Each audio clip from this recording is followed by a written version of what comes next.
নমস্কার বন্ধুরা। কদিন ধরে এত ঠান্ডা পড়েছে, তো আজ সকালে কর্তামশাইকে বললাম যে বাজার যেতে হবে না, আজকে ছাদে থেকেই বাজার করব। তো প্রতিদিন ছাদে থেকে কিছু না কিছু সবজি পাই আমি, সব তো আপনাদের সঙ্গে আর শেয়ার করা হয় না। তো আজকে একটা ঝুড়ি হাতে করে নিয়ে ছাদে চলে এসেছি। তো প্রথমে আমি একটু ছোলা শাক কেটে নিচ্ছি, একটু ছোলা শাক, একটু মটর শাক কাটবো আজকের।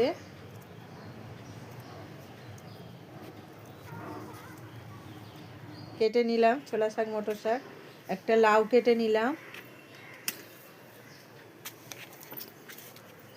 লাউটা কত বড় হয়েছে দেখুন। একটু টমেটো তুলে নিলাম, কিছু টমেটো পেকে গেছে, ছোট ছোট হয়েছে টমেটোগুলো, কিন্তু পেকে গেছে অনেক, তুলে নিলাম।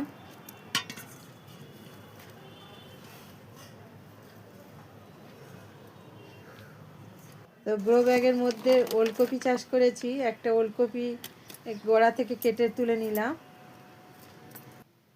তো আজকের এই সবজি ছিল, 3-4 রকম শাক ছিল, পাতি লেবু ছিল।